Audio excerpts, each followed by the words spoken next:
Hi there, it's Kevin with RogueDeckBuilder.com, here with the conclusion of the modern preliminary PTQ. Look at that! Second place. The only person that we lost to, the only person, went 5-0, and we were probably his toughest matchup with the basic, that could have been a misplay on my part. I could have won that game by pathing the angler and then surviving a couple more turns and then maybe drawing into some answers. But it is what it is. They were very close. The one that we won was easy. The two that we lost were very, very nail biters, which I might have not played, to perfect ability. But anywho, I'm just super excited right now. Whew, got that out of the way. I've been struggling lately for competitive Magic. Every time this happens, I start rethinking myself as a player, starting to think that I'm not as good as I don't think I'm a pro player. Let's just get that out of the way. I think I'm just your average guy that's a little bit better than the curve. So, but what ends up happening is especially when I start playing a lot on a budget decks, and then I start playing my wacky brew decks, and then I start going to tournaments, get blown out of the water, I really start to second guess myself as a player. And so when these things happen, second in a MTGO preliminary PTQ is pretty significant for at least me as a player. It does qualify me for the PTQ. I will be playing on that on 2 days from now, I believe. So is that Saturday? Ugh, there goes my Saturday. Maybe I should have thought this through. Anywho, I will be playing this Saturday in the PTQ, so wish me luck for that. Second place, not bad. Look at the finishes with these guys. So Kozil, I beat Kozil, he finished 4-1. Some 0364, he finished 4-1. Ulrich 000, he finished 4-1.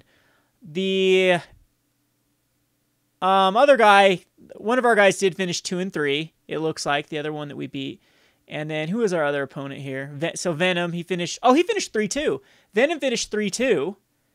And of course, DM, the one guy that beat us, finished 5-0. So very strong showing by Soul Sisters. This is a great time again to be running Soul Sisters.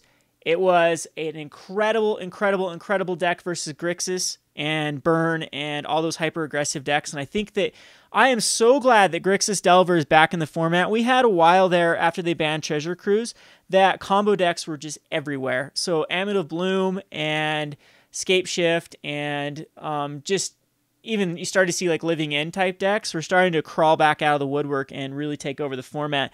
And now Grixis Delver is punishing those decks because Delver is the perfect... Tempo decks are combo decks and control decks nightmare. So tempo decks, what they do is they establish a first turn or a second turn threat like Young Pyromancer or Delver and then just control the field until the Delver wins the game or the Pyromancer takes over the game. So it's very hard for like a combo deck to really... Combo decks like to... A lot of them are control combo decks like Scape Shift and Twin where they try to control the board until...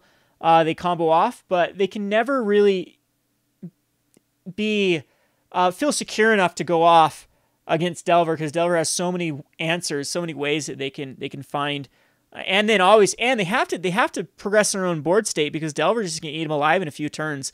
Like you saw that turn 2, 5/5 angler, jeez, card's insane. Anywho, let's just go back over the deck list one more time for the wrap up. There's our prize winnings. We get 8 Dragons of Tarkir and 4 Fate Reforged. Pretty crappy prize support for 30 freaking tickets. We all played 30 tickets, so all these people got prize here. 1, 2, 3, 4, 5, 6, 7. 8 of us got 12 packs, so that's 96 packs. And what, like $1,500 went into this? And then he got a little more packs. I think he got 24 packs. And did these guys get some packs? Let me check here. I'm reading the... Oh, 3 match wins got 6 and 3. 6 and 3 for 3 and 2 rather than Anyway, pretty crappy prize support MTGO. You should be ashamed as usual, but that's nothing new for MTGO. MTGO fails on so many levels as far as prize and whatnot for 30 tickets. That's insane. Anyhow, yeah. So a person that won this didn't even get a box worth of product. They only got 12 and 6, so 18 packs. So one person got 8. Someone do the math for me here and see how much packs were actually placed out and see if it even came close to the amount of tickets that were put in. And these type of things, I think that MTGO can actually give out a little more prize because these are what they want people to be playing in is these higher end tournaments. So they can always just kind of spike the pot here and add some more incentive to join. But it is what it is. I'm still happy with it. That actually makes back so I can sell Dragons Tarkir boosters for a little over 3 tickets, so that's 24.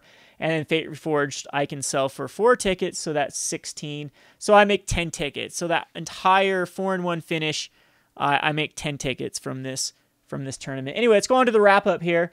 I'll go back to the deck list. And what I did like, Secure the Waste. Oh, wow, this card. Wow, wow, wow, wow, wow. If this did solidify that there's no need for Lingering Souls, I don't think any card will. I think Secure the Waste, we saw the power of it. Archangel was okay. I'm kind of still iffy about it. It worked in some matchups, but I really didn't do it. Won the one matchup, but we were already so far ahead in that match that I don't know if it really did a whole lot. It might just need to go to the sideboard, or I might just want Hero Bladehold back. I think it might be just better than Archangel Thune. We'll try it out. We'll test some spots for that last little finisher. I do want one more finisher, whether it be I might want just another pump spell, like Spear of Helio. There's got to be something better back in the day that pumps up all my dudes. I know there's a White Angel for 4 mana that pumps up all white creatures for +1/+1 and makes it so you can't sacrifice creatures. So it could give you some protection against the sacrifice of Liliana, possibly. Or, I don't know, I'm even thinking that I don't know. We'll figure it out. We'll figure out exactly what card can go in that slot. But all together, the deck is still the same. Good old Soul Sisters. Flagstones and Ghost Quarters didn't really do much. Again, these are so optional. These are expensive at the moment. They're going for $10.50. You don't need them for Soul Sisters. This is just, I don't have them in Paper Magic.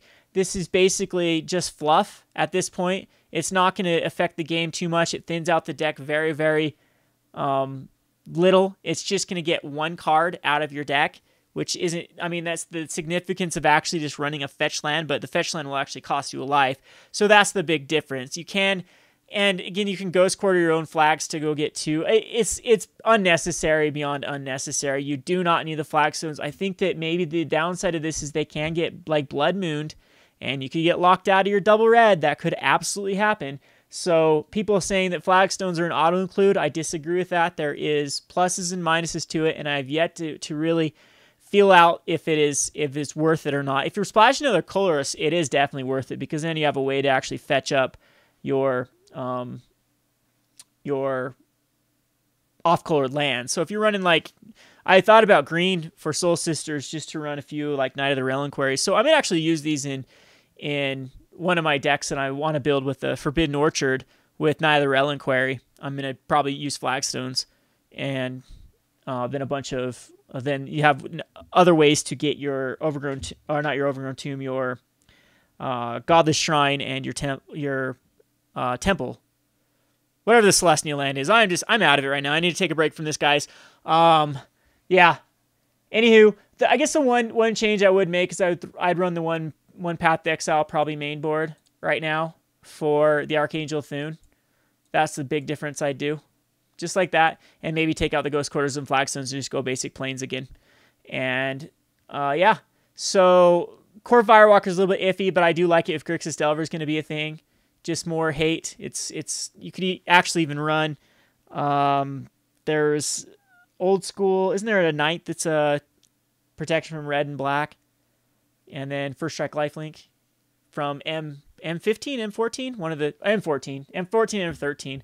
That actually seems pretty good. There's a few cards you could definitely mess around with in this deck. I thought about the 2/2 Lifelink Kithkin, but at that point, those are kind of overkill on the Lifelink because you're using Soul Wardens. So anyway, I do like the 4 Soul Wardens and 4 Soul Attendants over the Martyr. I think that gaining life up to 30 is just as easy without the Martyr of Sands. Martyr of Sands is really only good against Scapeshift right now, and it's not even that great against Scapeshift. So again, I don't know about Manitai. That's a card I need to really think about, or Return the Ranks. I'm actually thinking Dryad Militant might actually want to be in this deck, because that actually hoses out Grixis Delver pretty well, and a few other decks.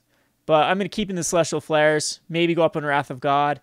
You never know if Stony Silence is a suppression field. If you see decks that actually hurts, then go for it. I think that a suppression field needs to be replaced with the Rest in Peace.